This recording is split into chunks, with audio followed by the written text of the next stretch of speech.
Hello and welcome to the WST Level 3 podcast. My name's Chris Scott and we've put these podcasts together to help our students and other students pass the WST Level 3 exam.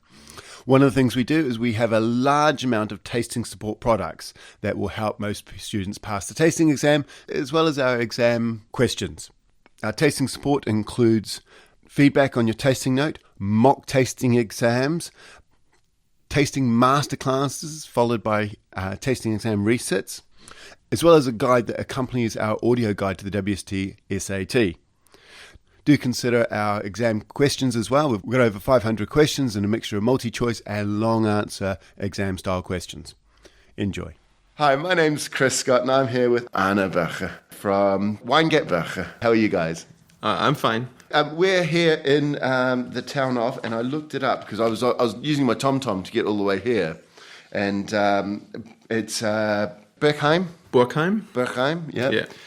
And I tell you what, this must be the prettiest town I've been in. It's absolutely gorgeous. You know, there's flower boxes, but this is just absolutely stunning town and quiet, very quiet. Yeah, well, it's basically a medieval inner city area where we're located, and so a lot of money always went into maintaining those old buildings, and that's something that we're really proud of. And it's so quiet because we don't have traffic going through. We're a dead end, so you have to want to come here to be here. Yeah, well, I tell you what, I think people should come here. It's quite nice. And then there's one, you guys here, which you're a small artisan producer, and there's a big co-op down the road, isn't it? I saw it coming in. It was all glitzy and glass. Yeah. That's basically it. We're as you can see in our house, it's more than 250 years old. I'm 10th generation winemaking here in the winery. I really like the artisan approach to making wine, as opposed to the industrial approach, which we have in other places around here. Yeah, but in Baden, Baden is an area known for its co-ops. I was reading somewhere it's like something 70-80% of wine. 80%. Yeah, is co-op wine. 80% of the acreage is co-op owned and produced. So that's masses, isn't it? I would have thought if it's co-op based, then these wineries are quite big usually. Co-ops are big producers by their nature. I would have thought I'd see a lot more Baden wines in the UK and around the world, but you don't. Baden isn't really a wine that you see it, and especially with a name like Baden, it's pretty easy to remember. Compared to some other place like Württemberg and things. Yeah, I think the reason for that is that Baden is Baden, you see, it's yeah, Baden. Yeah. I mean, at the end of the interview, you will have it. I think that we're selling most of our production within Germany. Which isn't a bad thing. Yeah. And this is true for cooperatives as it is for the majority of the privately owned wineries. And since Riesling is not really our main variety here in the south of Baden, I think the export is not as high as with other more northern wine growing regions in Germany. And where is Baden? You know, for the listeners who may not have come across Baden wines before, you know, geographically, where are you in the big scheme of Germany and maybe relative to maybe a French wine region? You know, it's fairly easy. We're in the corner where Switzerland, France, and Germany meet. We're just across the River Rhine from Alsace. Yep. And it's a rough 60 kilometers to go to Switzerland to the south of here. You might know Freiburg. Freiburg is the most famous city that we have in this region. Yeah, also a very good soccer team. Oh, really? Well, I'm a rugby guy, but yeah, whatever. Any rugby here? Any rugby? Oh, no rugby. No broken bones here. Yeah. Cool. Okay, so the wines themselves, you're quite southerly. In fact, I think it's the most southern wine-producing region in Germany, is it? Yes. So obviously it's probably the warmest wine-producing region. And you said no Riesling. When I was doing my research for this, because I haven't really tasted a lot of Baden wines in the past, I was sort of looking up on the internet and reading books, and they talked a lot about the reds here. Yeah.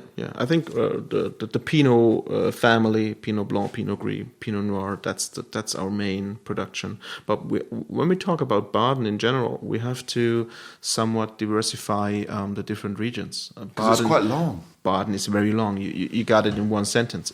We have a northern region where Riesling is one of the bigger varieties, and the more southern you come, the more we're getting into the Pinot varieties. And then if you're going to the east, you get to Bodensee, which is also still Baden, and there, for example, Müller-Thurgau is the single biggest variety that they have. So Baden is very diverse in terms of variety and climate. If it's quite diverse in terms of varieties, climates, and therefore wines that are produced, why is it sort of held together under this Baden brand or this region?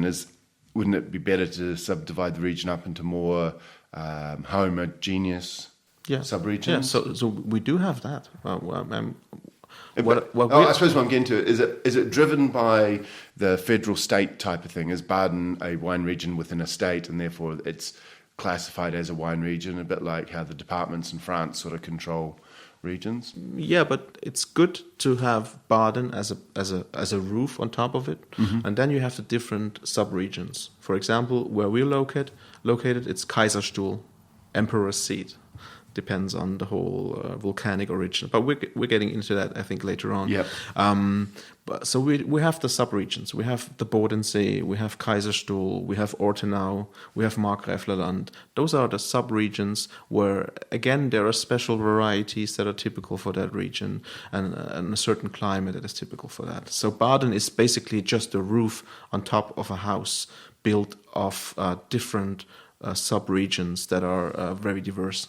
Of the different subregions, you said Müller-Thurgau is more inland, did you? It's more inland. It's at the Lake of Constance. Oh, way down there. Okay. Yeah, it's called Lake of Constance. In Germany, it's called Bodensee. It's a different word. So Lake of Constance is famous for its Müller-Thurgau, for example. They do grow other varieties too. I mean, we grow Riesling at the Kaiserstuhl too, and Müller-Thurgau. But the main varieties that the region is known for is Pinot. Let's talk about Pinot then. Pinot Gris, Pinot Blanc, Pinot Noir. Yes. Got their own special German names here. Yeah, they're called Weißburgunder. For the Pinot Blanc. Right, Grauburgunder. For the Pinot Gris. And Spätburgunder. Pinot Noir. Exactly. Yeah. Nobody ever said German is easy. Yeah. No, that's fair. I think the way I can remember it is Grauburgunder. Yeah. It's got a G for the Pinot Gris.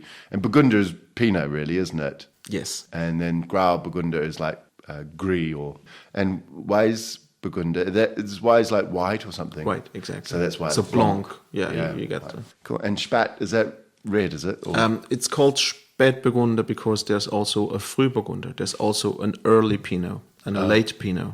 I'm not sure. Like Spätlese and so late. No. It's a different variety. No. But Spat means late harvest, right? Late harvest, right? Exactly. Harvest. There's a Pinot variety, a red Pinot variety that's called Frühburgunder, and there's a Pinot variety that's called Spätburgunder, and this depends on how it's picked. Yep. The one is picked rather earlyish, and the other one is rather late. And what we do here is Spätburgunder, the later picked one. And that's the more classic Pinot Noir. That's Pinot Noir, yeah, right? Straight. The other one is not. I think it's not called Pinot Noir. I'm not sure how the international name of the Frühburgunder is. Yeah, to be honest. Okay. Well, let's not worry about that too much. I'm sure someone will know listening to the show. When we were talking, you've got some lovely bits of soil on your wall, which is quite... I've actually got my daughters here at the moment, and they're playing Uno in the other room. I tried getting them to make some beads quietly, but that didn't seem to work. But I got the girls to have a look at the soils, and it's quite nice you've got soils, because you can actually see them quite well. The way you seem to describe it seemed to be a mixture of volcanic and ice age sort of influences. Yeah. What's the key soil difference? How is the terroir, so to speak, being developed in the area? To understand the terroir, you have to go somewhat into how the region...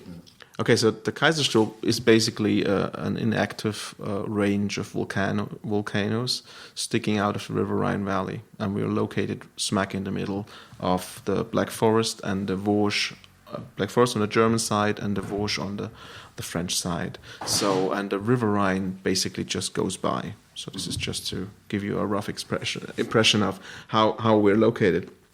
And so the bedrock is volcanic of the whole range. Yeah. But then we don't only have volcanic soils, but we also have a soil that is called löss, and the löss soil is not original from here. It has been blown to these inactive volcanoes by the wind.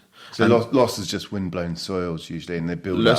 Right, löss is a wind-blown soil, and it's basically fine-ground stone powder that was left when the glaciers moved back after the cold periods and the warmer periods. Mm-hmm. And so over eons, the volcanic soil was covered by the löss, sometimes up to 35 meters of thickness. Oh, that's quite a bit, and I imagine that makes quite a difference to the wines. Oh, and one last thing. We were looking at some of your wines, and there was the...